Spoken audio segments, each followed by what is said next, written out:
Good morning class. कैसे हो बेटा आप सभी? I hope you all are fine and doing well at your home. बेटा in last lecture we have studied two models regarding cell membrane. ठीक है, आप जल्दी से उस वीडियो को देखिए, कवर कीजिए, उससे नोट्स प्रिपेयर कीजिए और मुझे सेंड कीजिए। नेक्स्ट जो टॉपिक आता है आपका दैट इज थर्ड मॉडल के बारे में मैंने आपको बताया था। जो थर्ड मॉडल था that was widely accepted one. ठीक है, ये किसने दिया था बेटा? Singer and Nicolson in 1972 they gave this fluid mosaic model.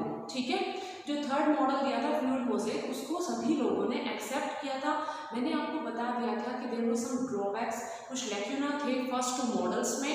जो दो मॉडल पहले दिए गए थे उनमें कुछ कमियां थी। दैट वो दो जो साइंटिस्ट थे, रॉबर्टसन थे, और जो सैंडविच मॉडल दिया था डेनियल डैल्सन ने, they were unable to explain the fluidity of the membrane. Membrane में किस तरह से जो पोलर कंपाउंड्स हैं वो किस तरह से एंटर करते हैं, वाटर लविंग सब्सटेंसेस का मूवमेंट कैसे होता है, they were not able to explain those concepts. ठीक है, इसीलिए सिंगर और निकलसन ने थर्ड मॉडल दिया that was fluid mosaic model of cell membrane. ठीक है, नाम से पता चल रहा है बेटा फ्लूइड मोज़ेक। फ्लूइड का क्या मतलब है? यहाँ पर फ्लूइड का मतलब है लिक्विडिटी, कि जो मेम्ब्रेन है हमारे सेल मेम्ब्रेन वो उसमें फ्लूइडिटी प्रेजेंट होती है। दैट मीन्स फ्लूइडिटी का क्या मतलब है? वो मूव कर सकती है। ठीक है, तो ऐसे कौन से कंपाउंड्स हैं प्लाज्मा मेम्ब्रेन में जो मूव कर सकते हैं, जो उसको फ्लूइडिटी प्रोवाइड कर रहे हैं? ठीक है, तो जो फ्लूइड मोज़ेक मॉडल दिया गया था उसका क्या मतलब है? ऐसा माना जाता है कि इनसे रिलेटेड दो टर्म्स दी गई थी, दो स्टेटमेंट दी गई थी बेटा। दो स्टेटमेंट क्या दी गई थी? फर्स्ट वन वाज, जो पहली स्टेटमेंट थी वो क्या थी कि जो ये प्रोटीन्स हैं they are like icebergs in the sea of lipids. ठीक है, इन प्रोटीन्स को क्या माना गया था कि ये प्रोटीन्स किस फॉर्म में प्रेजेंट है? जैसे कि बर्फ की चट्टानें होती है वाटर के अंदर, समुद्र के अंदर। ठीक है, protein are icebergs in sea of lipids.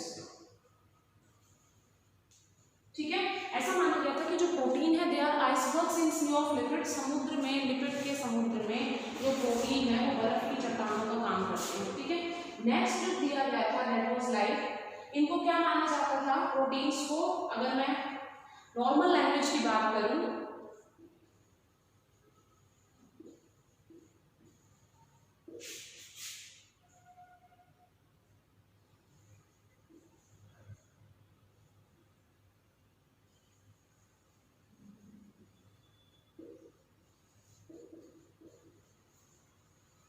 कि भाई जो गुलाब जामुन है वो चाशनी के अंदर भीगे हुए हैं, तो इनको किस तरह से, इन गुलाब जामुन को प्रोटीन के से कंपेयर किया गया था, और यहाँ जो आइसबर्ग्स हैं बर्फ की चट्टानें हैं उनको प्रोटीन माना गया था। तो आप देख भी पा रहे हैं बेटा, ये मॉडल जो है, ये वाला जो हमारा सेल मेम्ब्रेन का स्ट्रक्चर है, it is quite different from the other two given by different scientist. ठीक है, तो जो इसमें अगर मैं कंपोजिशन की बात करूँ सेल मेम्ब्रेन की, तो बच्चों आपको अच्छी तरह पता है कि इसमें फॉस्फोलिपिड लेयर प्रेजेंट है, बाई लेयर प्रेजेंट है। फॉस्फोलिपिड की दो लेयर होती है।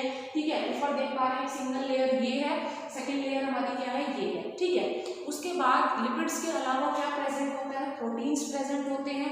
प्रोटीन्स के अलावा जो हमारे हैं इस तरह से जो स्ट्रक्चर दिखाई दे रहे हैं आपको, ये जो मैंने थ्रेड लाइक स्ट्रक्चर बनाए हुए हैं ब्लैक इससे, ये क्या है? हमारे प्रोटीन्स हैं। These are proteins. ठीक है, तो ये क्या है बच्चों? These are glycoproteins. ये क्या है? ग्लाइकोलिपिड। ये वाला हमारा क्या है? ग्लाइकोलिपिड। और ये जो स्ट्रक्चर है हमारा, ये क्या है? ग्लाइकोप्रोटीन। ठीक है, तो प्लाज्मा मेम्ब्रेन की कंपोजिशन किस किस से मिलकर बने हुए हैं? फॉस्फोलिपिड से, आपके प्रोटीन से, और हमारे कार्बोहाइड्रेट से। ठीक है, अब हम बात करें सेल मेम्ब्रेन की बेटा, अगर मैं फॉस्फोलिपिड्स की बात करती हूँ तो आपको अच्छी तरह पता है फॉस्फोलिपिड की डिफरेंट फॉर्म्स हो सकती है। फॉस्फेटाइल सीरीन हो सकता है, फॉस्फेटाइल कोलिन हो सकता है। ये जो अलग अलग नाम है ये on the basis of group कौन कौन से अटैच है फॉस्फोलिपिड से, उसके बेसिस पे हम नाम ले रहे हैं। ठीक है, फॉस्फेटाइल कोलिन हो गया, सीरीन हो गया, फॉस्फेटाइल इथेनॉल अमीन। ठीक है, तो किस तरह के ग्रुप्स इन फॉस्फोलिपिड से अटैच है उसके बेसिस पे हमने अलग अलग नाम ले दिए। इसके अलावा मैं बात करूं तो जो फॉस्फोलिपिड्स होते हैं बच्चों बेटा, उसमें कोलेस्ट्रॉल भी हो सकता है। ठीक है, फॉस्फोलिपिड की जगह आपको जो है कोलेस्ट्रॉल भी प्रेजेंट हो सकता है, जो कोलेस्ट्रॉल होता है वो क्या प्रोवाइड करता है, उसको स्टेबिलिटी प्रोवाइड करता है। ये जो होता है ये ज़्यादा स्टेबल होता है एज कम्पेयर टू फॉस्फोलिपिड्स, ठीक है, और ये रिजिड भी होगा, ये कम मूवमेंट शो करता है प्लाज्मा मेम्ब्रेन में। तो कुछ कुछ जगह यहाँ फॉस्फोलिपिड्स में फॉस्फेटिडाइलकोलिन सीरीन की जगह हमारा कोलेस्ट्रॉल मॉलिक्यूल भी मिल सकता है, ठीक है। ये तो बात हो गई फॉस्फोलिपिड्स की। अदर देन दैट आपको अच्छी तरह पता है फॉस्फोलिपिड्स में अगर मैं बात करूँ लिपिड की बाइलेयर जो प्रेजेंट है, बाइलेयर जो प्रेजेंट है बेटा, अगर मैं फॉस्फोलिपिड के स्ट्रक्चर की बात करूँ तो आपको दिखाई दे रहा है ये वाला जो पोर्शन है ये कहलाता है इसका हेड, ठीक है। फॉस्फोलिपिड का ये रीजन क्या कहला रहा है, head, and this region is known as tail, ठीक है। ये क्या कहलाती है, टेल। तो मैंने आपको पहले भी बताया है फॉस्फोलिपिड जो है हमारा it is amphipathic in nature. Amphipathic का क्या मतलब है बेटा, ये जो टेल वाला रीजन होता है इट इज हाइड्रो, देखो इसको रटने की जरूरत नहीं है, क्यों नहीं है रटने की जरूरत, देखो इस तरह से जो मैंने स्ट्रक्चर बनाया है तो टेल वाली जो रीजन है वो इनसाइड प्रेजेंट है, अंदर की तरफ प्रेजेंट है, और जो हेड वाला रीजन है वो आउटसाइड प्रेजेंट है। तो ये जो सेल अगर मान लो ये पूरा हमारा सेल होता है तो बाहर का जो एनवायरनमेंट है वो कैसा है, एक्वस एनवायरनमेंट है, ठीक है। वाटरी वाटर प्रेजेंट होगा तो ये वाटर वाली साइड उसका हेड प्रेजेंट है, दैट मींस हेड तो कैसा हो गया, हाइड्रोफिलिक, वाटर लविंग, ठीक है। हेड जो होता है वो कैसा होता है,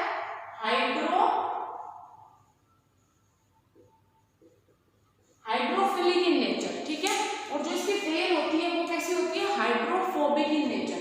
तो हाइड्रोफोबिक मतलब वाटर रिपेलिंग, ये वाटर से रिपेल कर रही है तो जाहिर सी बात है अंदर की तरफ प्रेजेंट है। और बाहर वाला जो रीजन है वो क्या है हमारा, हेड क्या है, आउटसाइड प्रेजेंट है, और ये क्या कहलाता है, हाइड्रोफिलिक कहलाता है, ठीक है। अब मैं बात करूं, ये हेड हो गया, फॉस्फोलिपिड्स हो गए। फॉस्फोलिपिड्स के बाद हम आते हैं बेटा, फॉस्फोलिपिड्स के बाद नेक्स्ट जो आता है हमारा कहता है प्रोटीन्स। प्रोटीन्स जो प्रेजेंट है इसके अंदर, प्रोटीन दो तरह के प्रेजेंट है सेल मेम्ब्रेन में, वन इज एक्सट्रिंसिक प्रोटीन जो बाहर की तरफ प्रेजेंट है, another one is intrinsic protein, ठीक है। प्रोटीन्स को अगर मैं डिवाइड करूं तो मैं दो कैटेगरीज में डिवाइड कर सकती हूँ, one is extrinsic protein, another one is intrinsic protein, ठीक है। यहाँ लिख देती हूँ मैं। जो प्रोटीन्स हैं, प्रोटीन्स को हमने दो उसमें डिवाइड कर दिया बेटा, वन इज एक्सट्रिंसिक वन और दूसरे हमारे क्या हो गए, इंट्रिंसिक प्रोटीन, ठीक है। जो इंट्रिंसिक प्रोटीन है वो भी दो तरह के हैं, एक पार्शियली बरिड,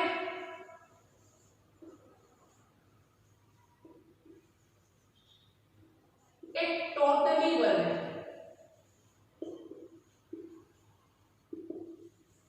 प्रोटीन जो है आप देख रहे हैं, एक्सट्रिंसिक मतलब बाहर वाले, इंट्रिंसिक मींस इनसाइड। तो जो इनसाइड प्रोटीन है वो दो तरह के हैं, एक तो बेटा कंप्लीटली इस मेम्ब्रेन के अंदर बरीड है तो ये टोटली बरीड प्रोटीन हो गए, और कुछ जो है पार्शियली बरीड है, कुछ पार्शियली बरीड है, ठीक है, कंप्लीटली अंदर मेम्ब्रेन में प्रेजेंट नहीं है। तो ये जो ये प्रोटीन होते हैं हमारे, ये क्या करते हैं, जो टोटली बरीड हैं ये एक चैनल बना रहे हैं, ठीक है, एक तरह से बीच में इन्होंने क्या बना दिया, टनल बना दी, एक चैनल बना दी, जिसके थ्रू मॉलिक्यूल्स जो है वो एक्सचेंज हो सकते हैं, outside to inside, inside to outside. समझ में आ रही बात, ठीक है। दूसरी चीज बेटा, जो ये इंट्रिंसिक प्रोटीन होते हैं they are hardly to remove, इनको रिमूव करना इजी नहीं होता, बट जो एक्सट्रिंसिक प्रोटीन है they can be easily removed, क्योंकि इनकी जो बॉन्डिंग होती है लिपिड मॉलिक्यूल्स के साथ वो कंप्लीट ज्यादा टाइट बॉन्डिंग नहीं होती, लेकिन जो इंटीग्रल प्रोटीन है वो टाइटली अटैच्ड होते हैं, हम उनको इजीली रिमूव नहीं कर सकते प्लाज्मा मेम्ब्रेन से। समझ में आ गई बात, ठीक है। इसके अलावा spectrin protein is also present, जो इस टनल प्रोटीन के जो प्रोटीन है इंट्रिंसिक वाले, टोटली वाले, इनसे अटैच स्पेक्ट्रिन प्रोटीन भी प्रेजेंट होता है। तो ये कुछ फीचर्स हो गए, कुछ आपके प्रोटीन के टाइप्स हो गए कि किस तरह के प्रोटीन्स इसमें प्रेजेंट होते हैं, ठीक है। प्रोटीन एक्चुअली काम क्या कर रहे हैं बेटा, ये एक्सचेंज कराते हैं मॉलिक्यूल्स का outside to inside, inside to outside, ठीक है।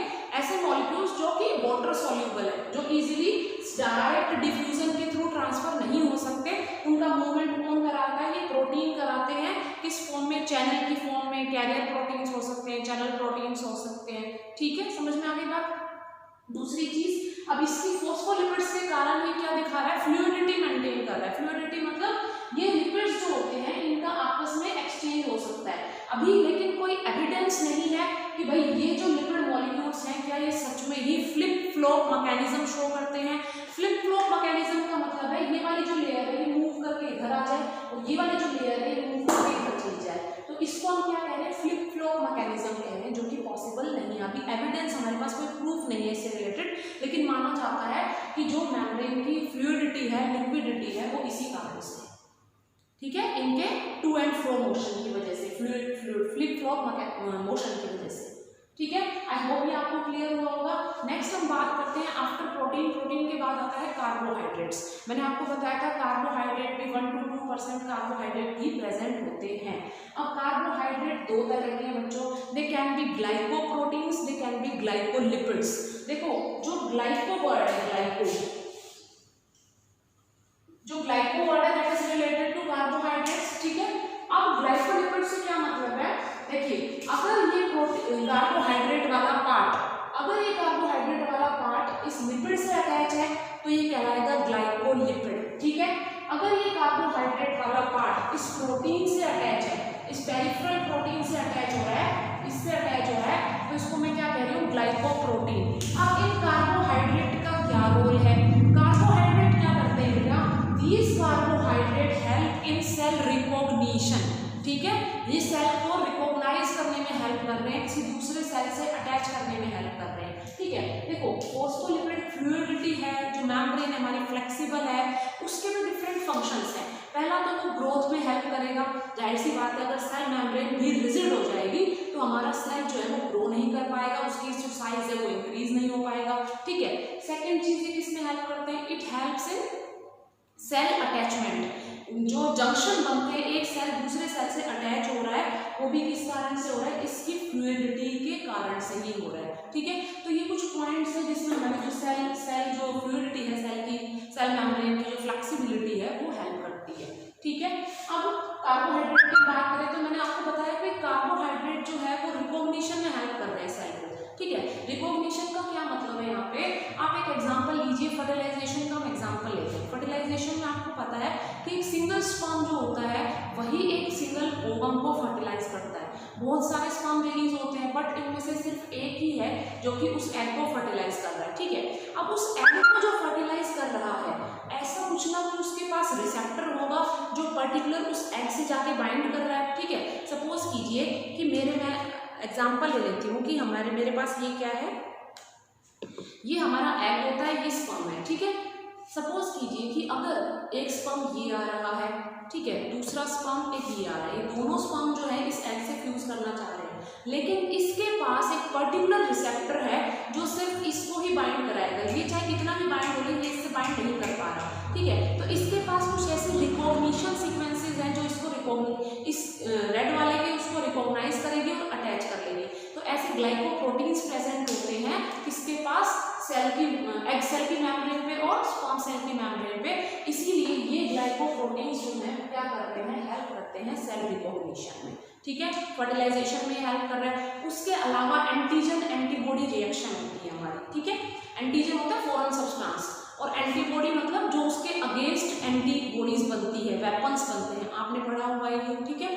तो जो एंटीजन है, एक पर्टिकुलर एंटीबॉडी एक पर्टिकुलर एंटीजन के अगेंस्ट ही बनती है ना। तो वो भी किस कारण से है, सेम वही चीज है। कुछ ऐसे ग्लाइकोप्रोटीन्स, ग्लाइकोलिपिड्स प्रेजेंट है एंटीजन और एंटीबॉडी की बॉडी उसके सरफेस पे, उनके सरफेस पे, जो एक दूसरे को रिकॉग्नाइज करते हैं और रिएक्शन कैरी आउट करते हैं, ठीक है। ये तो बात हो गई बेटा फ्लूइड मोज़ेक मॉडल की, पैटर्न की, ठीक है। ये हमारा थर्ड मॉडल था। अब इसके बाद हम पढ़ेंगे transport across the membrane. Membrane जो है हमारी, उसके अगेंस्ट एक्सचेंज कैसे होता है, ट्रांसफर कैसे होता है, ट्रांसपोर्ट कैसे होता है, ठीक है। देखिए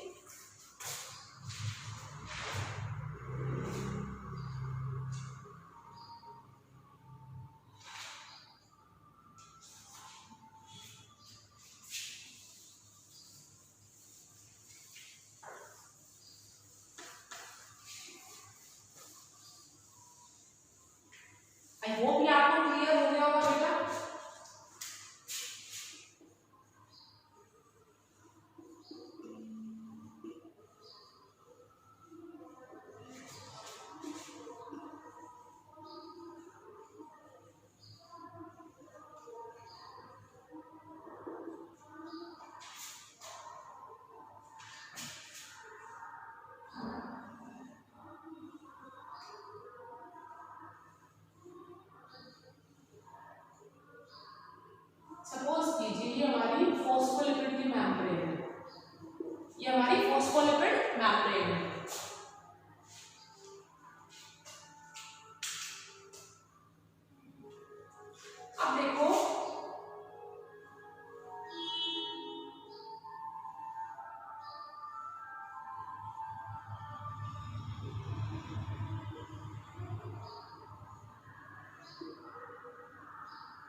देखिए बेटा, ये आपकी प्लाज्मा मेम्ब्रेन है।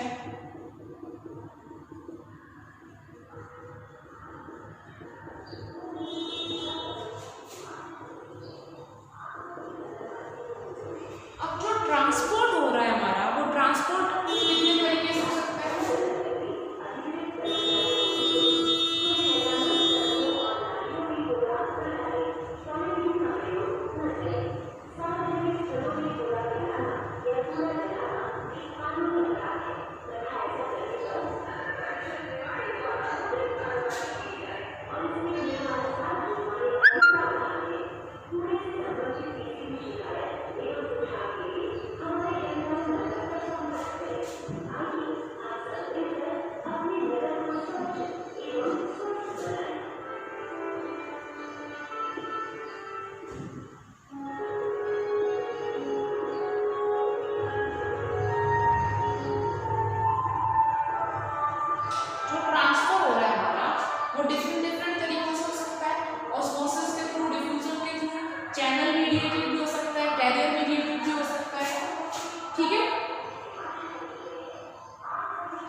ठीक है, जो मूवमेंट हो रहा है हमारा मॉलिक्यूल्स का, सबसे पहला तो बेटा सिंपल डिफ्यूजन के थ्रू, डिफ्यूजन के थ्रू जो मूवमेंट होगा it is along the concentration gradient.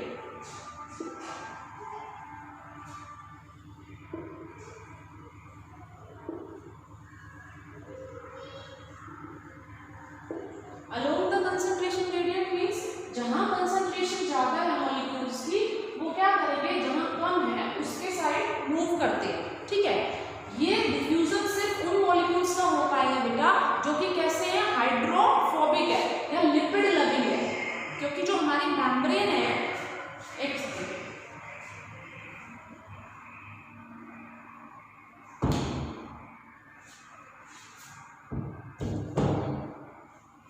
जो हमारी मेम्ब्रेन है वो कैसी है, बाइलेयर है, फोस्फोलिपिड लिपिड्स की बनी हुई है। तो लिपिड के थ्रू जो मूवमेंट होगा वो डायरेक्ट हो जाएगा। डिफ्यूजन जो है जहां हाई कंसंट्रेशन से लो कंसंट्रेशन की तरफ जो मॉलिक्यूल्स है वो इजीली मूव कर जाएंगे। ठीक है, सेकंड जो आ रहा है हमारे, ये दिखाई दे रहे हैं आपको, ये कैसे बेटा, चैनल प्रेजेंट है। ठीक है, कुछ मॉलिक्यूल्स ऐसे हैं जो चैनल के थ्रू मूव कर रहे हैं, जो कि कैसे हैं, हाइड्रोफिलिक है, वाटर लविंग है, वो डायरेक्ट मेम्ब्रेन के थ्रू ट्रांसफर नहीं हो सकते, क्योंकि आपको अच्छी तरह पता है लिपिड जो है, जो हमारी बाइलेयर लिपिड है, वो सिर्फ लिपिड सॉल्युबल कंपाउंड्स को ही अलाउड करेगी। ठीक है, चैनल के थ्रू जो मूवमेंट हो रहा है मॉलिक्यूल्स का, ये चैनल किसके बने हुए हैं, प्रोटीन्स के बने हुए हैं। तो ये क्या करेंगे, water molecules, water loving molecules को अलाउड करेंगे। लेकिन ये मूवमेंट भी कैसा है, high concentration to low concentration हो रहा है। नेक्स्ट आता है हमारा कैरियर मीडिएटेड। ठीक है, जहां हमें एक कैरियर की जरूरत पड़ रही है, इट मींस यहां मॉलिक्यूल्स बाइंड कर जाएंगे और ये मॉलिक्यूल्स, ये जो कैरियर मॉलिक्यूल है, ये कैरियर मीडिएटेड जो कैरियर मॉलिक्यूल है हमारा प्रोटीन है, ये क्या करता है, इस तरह से मूवमेंट शो करेगा।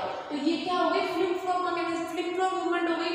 यहाँ मॉलिक्यूल जो प्रेजेंट है, जब ये इस तरह से रिवर्स हो जाएगा तो इन मॉलिक्यूल्स को यहाँ इनसाइड ट्रांसफर कर देगा। समझ में आ गई बात? तो ये क्या बना रहा है, कैरियर मीडिएटेड मूवमेंट। नेक्स्ट जो आप देख पा रहे हो, ये भी है तो कैरियर मीडिएटेड ही, लेकिन यहाँ क्या है बेटा, यहाँ एनर्जी की रिक्वायरमेंट है। ठीक है, ऑस्मोसिस में मेनली किसका मूवमेंट हो रहा है, वाटर मॉलिक्यूल्स का। ऑस्मोसिस में किसका मूवमेंट हो रहा है, वाटर मॉलिक्यूल्स का। चैनल मीडिएटेड जो होगा हमारा, चैनल के थ्रू जो ट्रांसफर हो रहे हैं वो भी कैसे सब्सटेंसेस हैं, हाइड्रोफिलिक, वाटर लविंग सब्सटेंसेस हैं। कैरियर मीडिएटेड, कैरियर मीडिएटेड क्या होता है, मेनली जो जैसे आपके आयंस होते हैं, जो आयंस का मूवमेंट होता है वो कैरियर मीडिएटेड होता है। ठीक है, तो तुम्हारे सोडियम हो गया, पोटेशियम हो गया, कैल्शियम आयंस हो गया। ठीक है, इन आयंस के लिए हमें प्रोटीन चैनल्स की, प्रोटीन इनकी कैरियर्स की जरूरत होती है। ठीक है, जो क्या करेंगे, यहाँ बाइंड करा लेंगे मॉलिक्यूल और फिर रिवर्स करके मॉलिक्यूल्स को इनसाइड ट्रांसफर कर देते हैं। नेक्स्ट है हमारा, इसमें भी हमें कैरियर की जरूरत पड़ रही है बेटा, लेकिन along with that energy requirement is there, इसमें एनर्जी की भी रिक्वायरमेंट होती है, जो कि क्या है आपका एटीपी मॉलिक्यूल्स। ठीक है, बिना एनर्जी इन्वेस्ट किए मॉलिक्यूल्स का मूवमेंट नहीं हो रहा। ठीक है, तो इस तरह की जो प्रोसेस है हमारी, वो क्या कहलाती है बेटा, एक्टिव प्रोसेस। ठीक है, तो हम कह सकते हैं,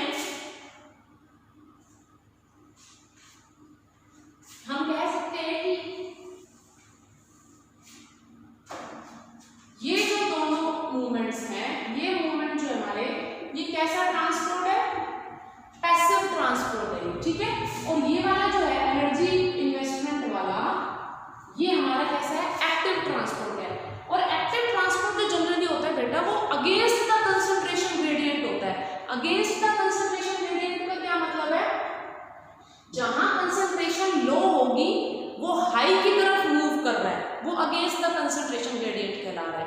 ठीक है, लो कंसंट्रेशन से हाई कंसंट्रेशन की तरफ मूवमेंट हो रहा है। इसका बहुत अच्छा एग्जांपल है आपका सोडियम पोटेशियम पंप। ठीक है, एक्टिव प्रोसेस का एग्जांपल है आपका sodium potassium pump. Sodium ions जो होते हैं वो सेल मेम्ब्रेन के बाहर की तरफ ज्यादा होते हैं, ठीक है, और अंदर कम होते हैं। और जो पोटेशियम आयंस हैं वो इनसाइड द मेम्ब्रेन ज्यादा होते हैं और बाहर क्या होते हैं, कम होते हैं। तो जो मूवमेंट हो रहा है वो क्या होता है, against the concentration gradient. Sodium जो है इनसाइड से आउटसाइड की तरफ मूव करता है और पोटेशियम आयंस जो है बाहर से अंदर की तरफ मूव करते हैं। तो कंसंट्रेशन तो जबकि रिवर्स है दोनों की, सोडियम भी बाहर जाता है लेकिन वो अंदर से बाहर जा रहा है। तो ये जो सोडियम पोटेशियम पंप होता है, ये कैरियर मीडिएटेड प्रोसेस ही होता है, और इसमें पंप जो यूज हो रहा है उसको सोडियम पोटेशियम पंप कहा जाता है। ठीक है, यही चैनल जो है इस तरह से, जैसे सोडियम का मूवमेंट करा रहा है, उसके साथ साथ ये क्या कराता है, पोटेशियम का भी मूवमेंट करा देता है। समझ में आ रही बात आपको? ठीक है, तो ये क्या हो गया हमारा, सोडियम पोटेशियम का मूवमेंट हो गया। ये जो सारे प्रोसेसेस ये कहलाता है transport across the cell membrane. Cell membrane के अक्रॉस ट्रांसपोर्ट कैसे होता है। नेक्स्ट जो प्रोसेस आती है, अगर कोई चीज बहुत बल्क में प्रेजेंट है, ज्यादा अमाउंट में प्रेजेंट है, तो उनका मूवमेंट कैसा होगा, अब वो देखेंगे।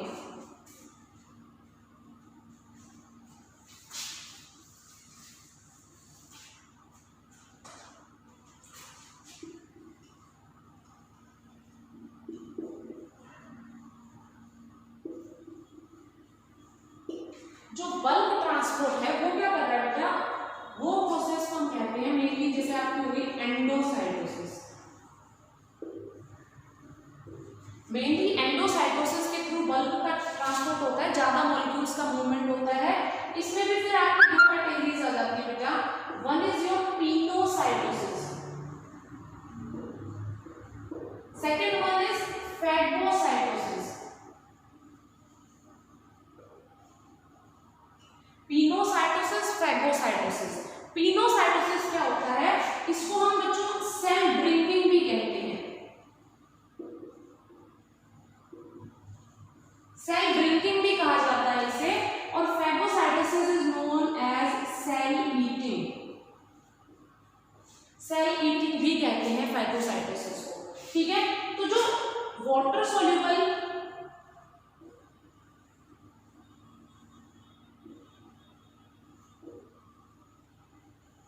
वाटर सोल्यूबल कंपाउंड्स हैं, वो वाटर में डिसॉल्व होके उनको सेल क्या करता है, इनसाइड अलाउड कर देता है, इधर थ्रू ऑस्मोसिस और सम अदर प्रोसेस। ठीक है, लेकिन इस केस में फैगोसाइटोसिस में जो आपके जैसे फूड मॉलिक्यूल्स हो गए, फूड ग्रेन्यूल्स हैं,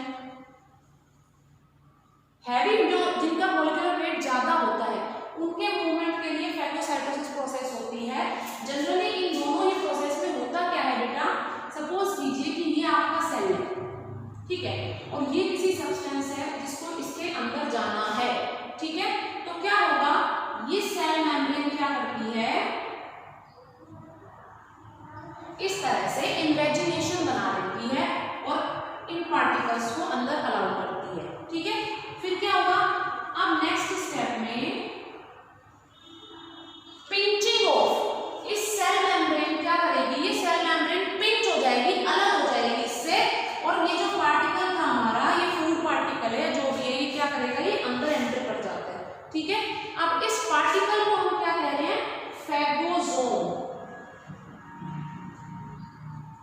क्या कहते हैं इसको हम, फैगोसोम, ठीक है।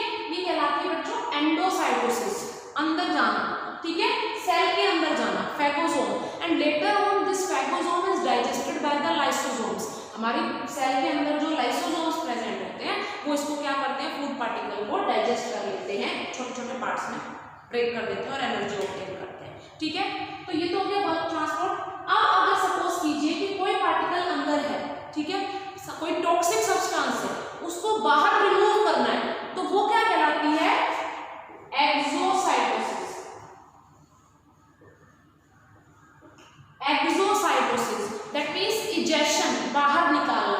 किसी पर्टिकुलर टॉक्सिक सब्सटेंस को अगर बाहर इजेक्ट करना है तो वो किस प्रोसेस के थ्रू होता है, एक्सोसाइटोसिस के थ्रू होता है। तो here we complete our transport across the membrane. Transport हमारे यहाँ